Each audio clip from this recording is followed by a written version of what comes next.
was the idea that the wall, that's to stop the White Walkers coming south and causing all kinds of badness.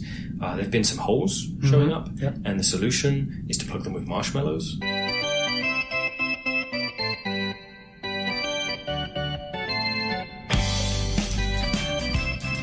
Hello. This is the 264th Test from the Future, an experimental podcast from the year 2226, which we are sending from our present to yours. My name is Dirk. And my name is Simon. And we're putting the past in podcast.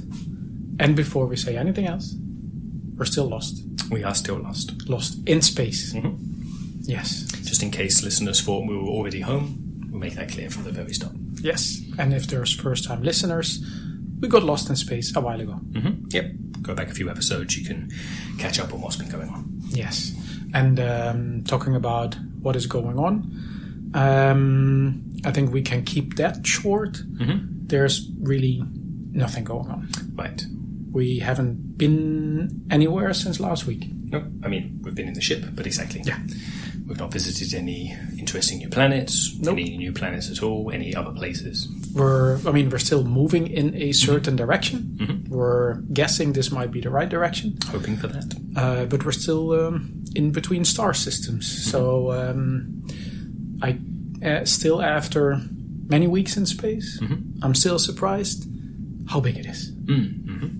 This is so big. It's really big, with a whole lot of, nothing, like strictly speaking, there are like a few specks of dust out there maybe, or stuff like that, but as far as we're concerned, nothing out there, so... And also, I mean, the thing is called space, and I think there's a really good name for it, because there's so much space. A whole lot of it. And also, if you stand on Earth and you look at the night sky, and you see all the little dots, like you put your finger in between them, that's it. But in reality, that is so big. Yeah. Vast distances between them. Yeah. So we still have a few things that we want to talk about. But before we get to it, maybe a quick update from the Passenger Council. Do you have any news? Yep, exactly. So I do have news. I don't know how interesting it'll be to our listeners, but I think you'll find it very interesting. So what we've been organising the last few days, and we've still got more organising to do, of course. Cool. So the captain of the ship will be turning 50 next month. And so we're planning, a big celebration. At this point, we're thinking we might still be out here, so we're planning ahead a bit. Yeah, makes sense. Yeah. Oh, so young. Exactly, super young for a captain, yeah. But exactly, he'll be turning 50. That's the big news for the last few days, at least. Okay, nothing on the ship. Nothing to do with the ship itself. No. Okay, cool. Then that's it. Passenger Council news summarized. But yeah, so we've been on the ship now for, 7 days since last week. And we may not have visited any interesting places, but of course we've not really been bored. No. We've been doing stuff. Of course, there's plenty to do here aboard. And we thought we still record. We just mention stuff that we did. There's 1,500 people. 1,500 passengers, 800 crew on the ship. So there's quite a few interesting people. And then, of course, there's a lot of things being organized and things you can come up with yourself. Yeah. So. Yeah. We haven't yet become an interview show, but at some point, if we're stuck at home for many more years, maybe we start interviewing people. True, actually. We could interview somebody. somebody. We haven't done it yet. Not this week. But, so we thought we'd just mention a bunch of things that we did. Some of the things we did together, some of the things we did separately. And then, I can imagine our listeners maybe not really know how life is on a spaceship. So, yeah, we talk about it. Exactly. Let's describe how our life has been within the last week. Anything specifically you want to point out? Anything that you particularly liked or found interesting? So one of the things I was grateful for, this opportunity of being lost in space. I think we talked about it a few weeks ago, the Overtourism Workshop. Yeah. That was oversubscribed, too many people wanted to take part. Yeah, but by now, everyone's had a chance, including us. Yeah. So I was glad for that. Yeah, it's true, actually. It's tough that, because the tour was just for 2 weeks, we didn't do all the activities, but they've been repeating them. And then the Overtourism Workshop was still pretty full. It was still full. I say everyone's gone to, but, at least everyone has the opportunity now. I think some people may have just gone to it again. Because it was nice. Could be. They liked it. Fear of missing out. Or maybe they really liked it the first time. Maybe. Or maybe somebody posted a photo of the first workshop online And everybody saw that, and I want to experience this myself. And then everybody went there. Almost, which then ties into what the topic of the workshop was. True, actually, yeah.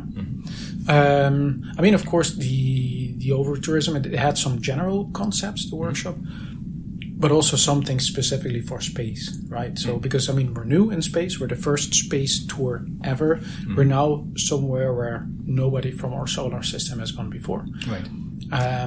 So, I guess overtourism, as far as us are concerned, we're the first ones here, but there's still a lot of us. Well, and it's thinking toward the future, yes. So, like we were just saying a moment ago, space is really big. So how could you possibly over-tourism it? Yeah, but if everyone from Earth, for example, just goes to the same handful of places over and over and over, those places would have too much tourism, and a whole bunch of other places wouldn't have any, or at least wouldn't have any from Earth. And some of these places are slightly precarious. I remember Planet Crumble. You would walk on it, and the ground would slowly sink away. Yeah, and if too many people go there at once, especially, who knows what kind of effect that would have on the planet. Yeah, exactly. And if everybody starts taking little bits like I was doing... Okay, yeah, that's something to avoid. If I had that workshop before, I don't think I would have taken so many were a bit souvenirs. more cavalier about it before, but yeah, now you understand why not to do that. And also, I've taken stuff from other planets that we visited. I now know it's not always a good idea. Not always. We are, like you say, the first folk from Earth coming out this way. Let's be a little bit, not go too hard on ourselves, but at least keep it in mind for the future. I think it's also, I found interesting things there were things that I never would have thought about myself, especially when it comes to small planets and asteroids. There's 1,500 passengers, 800 crew. There's 2,300 people. If we all go on a small asteroid... can't all go at once. Yeah, exactly. And then if we still try, it might upset, the asteroid's course. Yeah, destabilize its orbit. Yeah, so that was pretty interesting. So I took a bunch of pictures from the workshop, put them online. Nicely done. You're saying online, we mentioned just for our listeners, here on the ship, we've got the space net, but that obviously doesn't go back to Earth. No, yeah. But it's working here on the ship at least. Yeah, exactly. It keeps us in contact with each other. You could have an update on your lens, which we did, and so we can have all the updates from the space net on the lens. We don't even have to leave our cabin. That's pretty convenient. Yeah. What I liked, which is, I think we did it twice or 3 times this week, try out all kinds of different Congo recipes. Yeah. I think we mentioned that we tried to hack our Congo, or food conglomerator. I think we mentioned that, yeah, exactly, because it wasn't, as we've said before, the trip wasn't intended to last longer than 2 weeks. So the food Congos, they have a wide selection, but not wide enough. No. We've pretty much exhausted it. And they had some of the recipes that were on there that were maybe known, but they were a little bit plain. And then we tried to hack it by remembering the recipes and put them in there, because it's a closed circuit. Yeah. But one way is to remember the recipe. The other way is if you can describe what the end result should be well enough. You don't know what's going to go in there necessarily, but maybe it'll work out. To be honest, with most of the things that I usually eat, I don't know what's in there. But yeah, anyway, but that's a fair point. You describe it. Congo tries to make it. You eat it. You tweak it. Exactly. Makes it again. But yeah, so this at least made the recipes a little less plain and a little bit more original. Yeah, I'm not saying better. No, not that necessarily, but definitely different. Did any recipes that you enjoyed trying and tweaking? I mean, I definitely like the idea of them, so let's go with that. I tried. I mean, there were 2 especially that I'd actually been looking forward to trying, just as a novelty of being in space. So Guinevere, that was the worms, the wiggly worms. But they were gummy, I never knew what they were called. What are they called? So so my twist on the recipe was gummy gach. Originally, it's just gach. And those are just actual worms. Okay. You're meant to eat them alive, of course. These are from the food Congo, so they're not actually alive. But you could put it on a plate that has a little motor underneath that jiggles them around. I was going to say they still moved. Exactly, they were wiggling around because of being on the vibrating plate, but they weren't actually alive. Okay. But then the spin I put on it was, you know what? I like the idea of them being a bit sweeter, basically like gummy bears. Oh, gummy gach. Yeah, I mean, It was a dessert.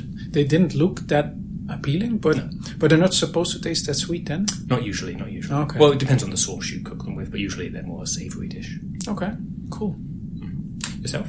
I tried water. I was surprised. Made sense to start with that. I was surprised that it wasn't in there by default. So there were lots of drinks in there, all kinds of. And I mean, I think as far as drinks are concerned, it was not so plain. But I wanted to have water, and it wasn't actually. I'm not sure if it was on purpose or just by mistake. Yeah. But it was just, I started with some crazy drink, I think a margarita or so, and I tried to make it, remove the this and remove the that. Just tweak it as long as possible until I was pretty sure there was nothing in it anymore. Just water. Yeah, that was pretty good. Sure. Any other recipes? I think I mentioned I did too. The second one I enjoyed trying, and again, don't know what I really expected. So, space cubes. Those were the colourful little blocks, you know, and they look colourful, but actually, it's up to you, I guess, to define what you want each one to taste of. They haven't got like a default, they haven't got like a assigned taste, Okay, and so they were all they tasted the same as each other. That's the point, the blue one tasted the same as the red one, as the yellow one. There wasn't a difference.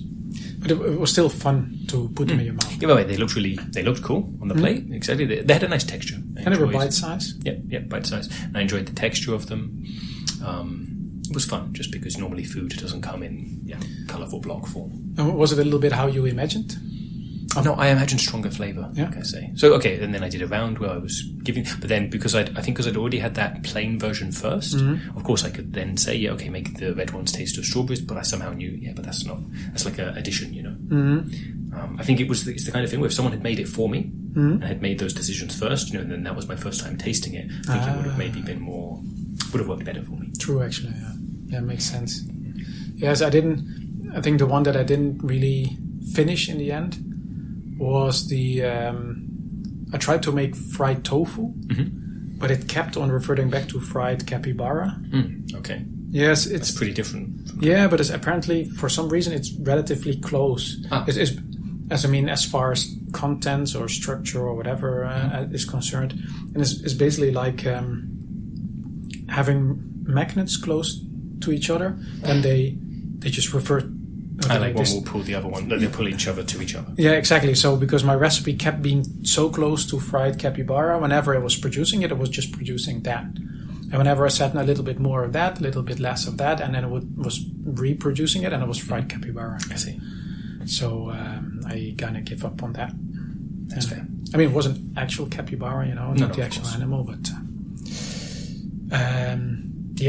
So that was something we did in our apartment. Yeah, right, with our food Congo here. Anything that we did like throughout the ship, except for the Overtourism Workshop, where you thought?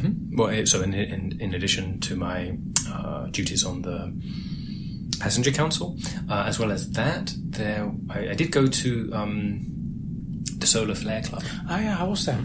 It was interesting.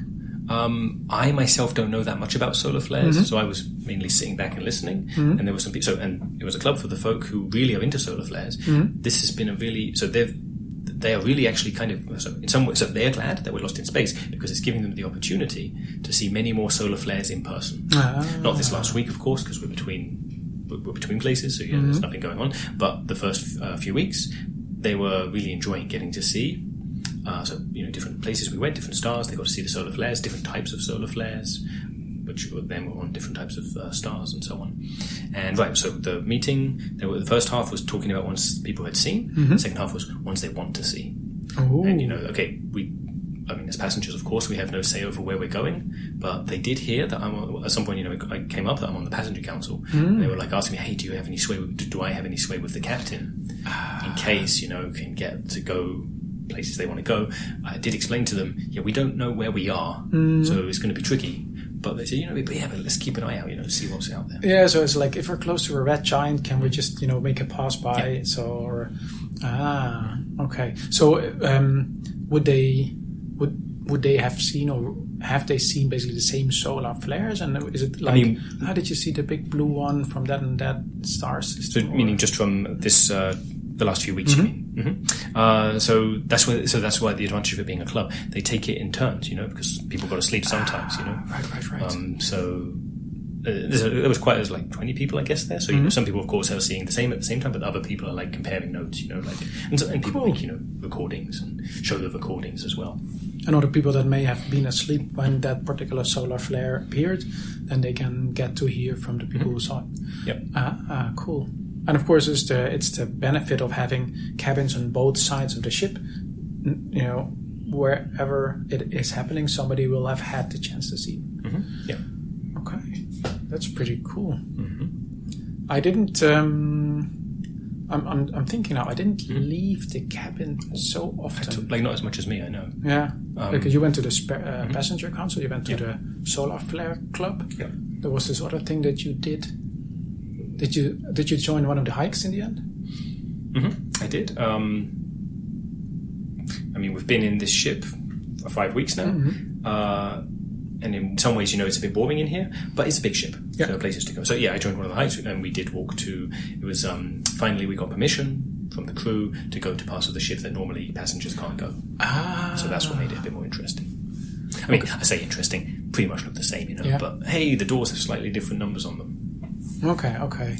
Because that I found quite surprising because they keep on listing new hikes, right? Like sometimes they're repeating the same ones, but there's different people and different places to visit. Yeah. And actually that aspect of hikes, which I always have enjoyed wherever the hike is talking with the other people. So that part was still good, just that in terms of scenery, that wasn't so different. Can you go to the bridge? No.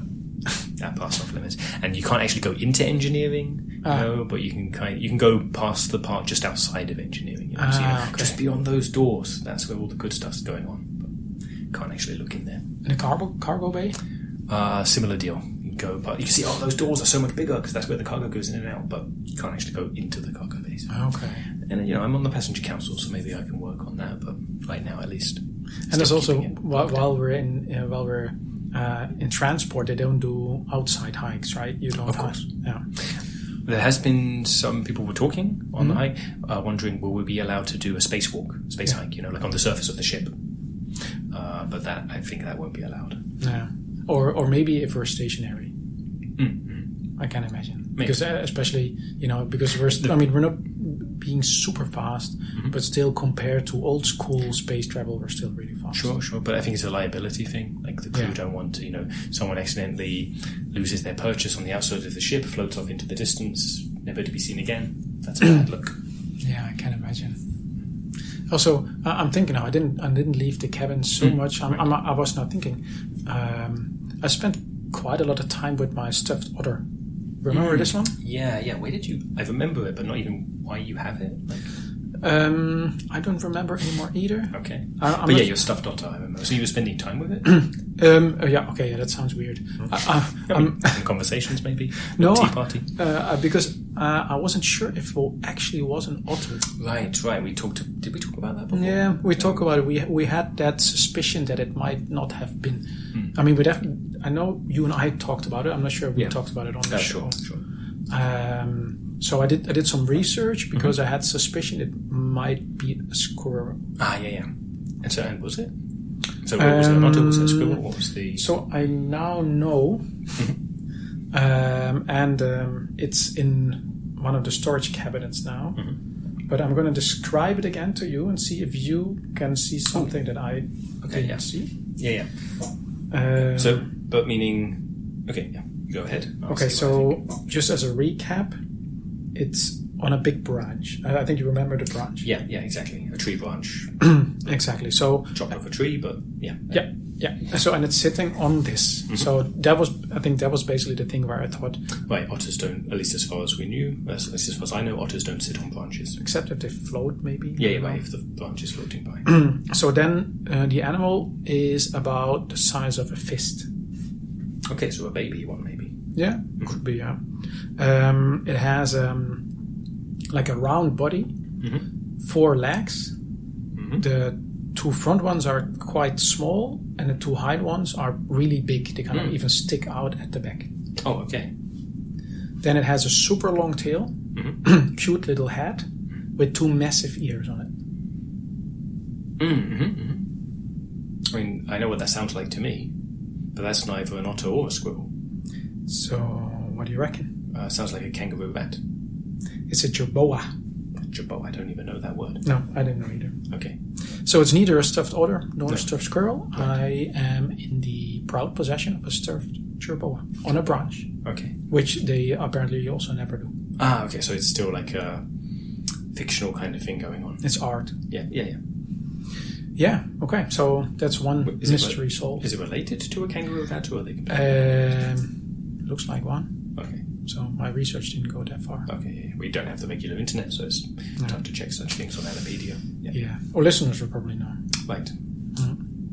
Yeah, okay, so quite a lot of my time was spent on that. And then, of course, we went to the presentation of the 6th and final book of Song of Ice and Fire. Indeed. Well, that was the plan originally, yeah? Like everyone, so you, myself, lots of people on the ship here, we were looking forward to that because exactly this week is when the 6th and final book of Song of Ice and Fire is finally published.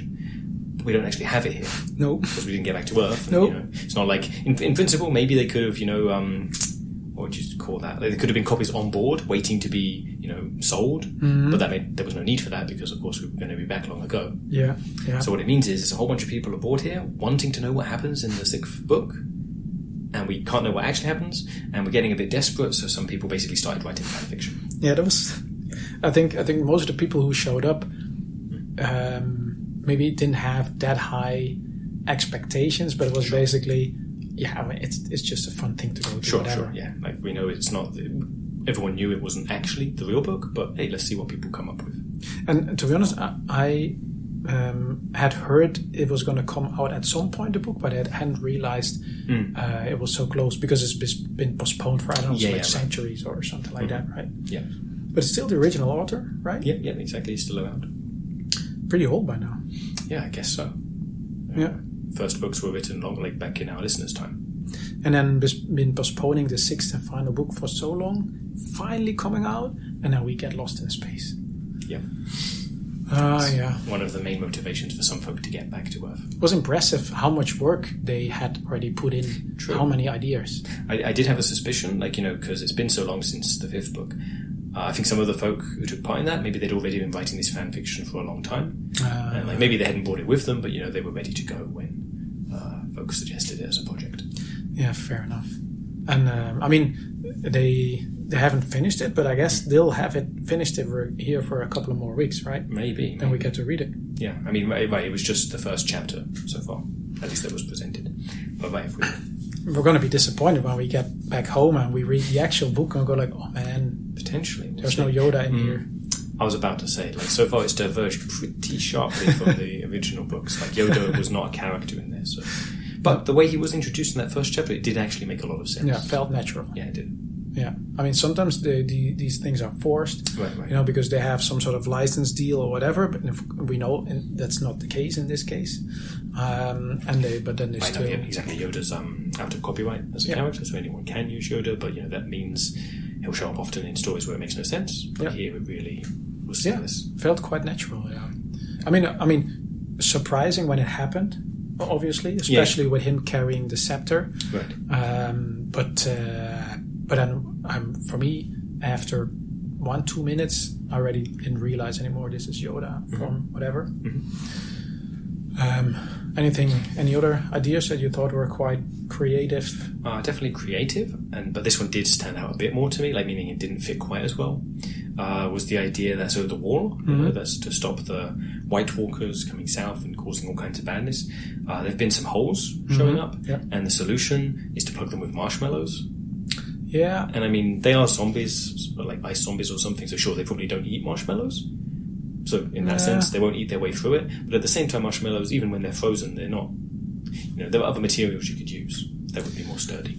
Yeah, they had some sort of explanation with, I can't remember anymore, some blah, blah, blah, which felt a bit forced. Yeah, again, this is fan fiction, yes, so I say my fear is this is all for fun, but still, it seemed to me, I had a hint that they're doing some foreshadowing because they want to introduce the Stay Puft Marshmallow Man at some point later. But, then it's just a suspicion. so you see, and it could be then like retroactively it felt a bit forced, but then like 5 chapters later they were like, so this is what they were kind of like, and then maybe it falls all into place. Yeah. Let's just enjoy it for what it is as it comes. Yeah. Okay. I would say I'm taking a look at the time. Oh, right, yeah. So it's funny how we can always talk so much about things about the time where we actually don't do anything. Sure. I thought I definitely wanted to point out one last thing, and that's the thing about star constellations, because it's a game that has established itself on a ship. Yeah.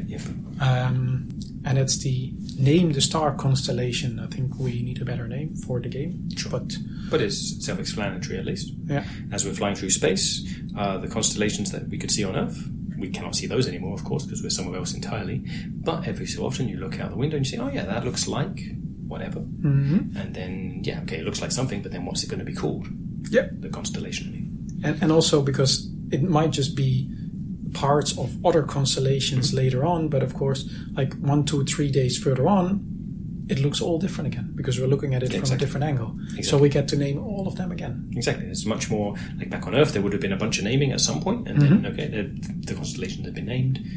There's not so many new ones, but exactly, we're just having new ones all the time.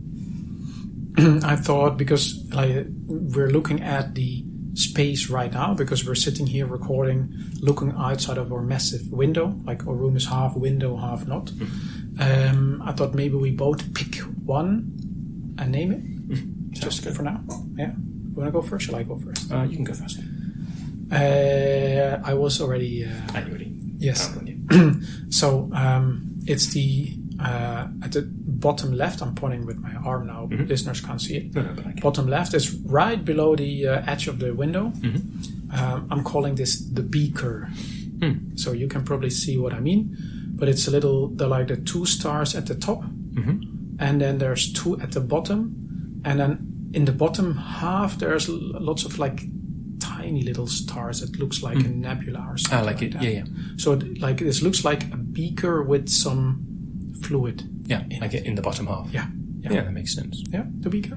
Yeah, I guess. Approved. I mean, beaker of goo. I don't know. Because you're just saying a beaker, how it doesn't imply how much stuff is in it. Yeah. I thought more like chemistry. Okay. Yeah, could be. Yeah. So it definitely looks like something. Definitely looks like something that deserves a name. The only thing that throws me off a little bit about it, now you've explained it, it's clear. But especially when you don't think of the nebula being whatever's in the beaker, it's really just 4. It could be a square. It's just effectively 4 dots. Yeah. But there's some imagination always involved when naming constellations. Exactly. I say also always on Earth, definitely. But here, I don't know if you know. So I'm also pointing so you can see. So there you see. Relative to our window, the top right over there. So I've enjoyed these kinds of constellations where instead of just in your case, 4 stars. This one's I haven't even. There's too many to count, because effectively it's almost a solid line. True. And it's much easier to work out what even is that. I'm going to call that one the snake. I can see that. You see it? It's like a wiggly line. Yeah. And then on one end, it forks out. I was going to say, you include the ones that fork. Yeah. That stands out pretty well. Yeah. We had already a snake 2 days ago, right? But this is the fun of flying through space and whatnot. There can be multiple. So at some point maybe they need names like Snake 1, Snake 2, Snake 3, whatever. True. Or the snake. Yeah. Snake. Exactly. The snake. That's a good way to differentiate. El Snako. Oh yeah. Use other languages, of course. Okay. But right in this moment, looking out the window. That's cool. The one I like. So we have the beaker and El Snako. El Snako. Okay. Cool. We even have a listener question. We do. You want to read it? Yeah, I can read it. So it's from Guinevere, and she writes, "Hey guys, Guinevere here from Wales. It was a nice surprise to hear that you have a Guinevere on your ship too. Maybe it is me in the future. One question. Why didn't you speak with the space locusts through your orchones? You could have found out how they got so far." Yeah. It's... she was not the only one writing this. Right. Because we met them last week or the week before, I can't remember anymore. Recently. And we have talked long ago about our Orjones and how using those we can speak with animals. Just the space locusts weren't animals. Indeed. Maybe Guinevere missed that. Other folk who wrote to us maybe missed that. Because we call them space locusts, that's what they're called, but they're actually little tiny robots. Yeah. So that's also when they weren't necessary anymore for their initial purpose, clearing space debris. We basically reeling them in again, and then they kind of rebelled. Yeah, they figured, well, okay, we're not needed anymore for cleaning space debris around Earth, but rather than just being recalled back to Earth and put in a box, let's go on out there. Yeah. To the universe. They ventured into space, and then we bumped into them. We would have loved to figure out how they got so far, but there was no way to find out. Unfortunately, not. All right. Well, thank you for the question. How did she reach us? By emailing us at michaellasagna5@gmail.com. And what we would very much appreciate is if listeners to this episode do the same thing. Yeah. Email us at michaellasagna5@gmail.com, but with a different number in the subject line than anyone else has used previously. Instead, use this episode's number, which is 264, so that we can know this episode successfully went back in time. And then you, of course, can ask us anything else you like or tell us anything else you like. Yes. So all of us will stay aboard the spaceship. Look forward to many more adventures on or off the ship. And for now, see you in 200 years. Bye-bye.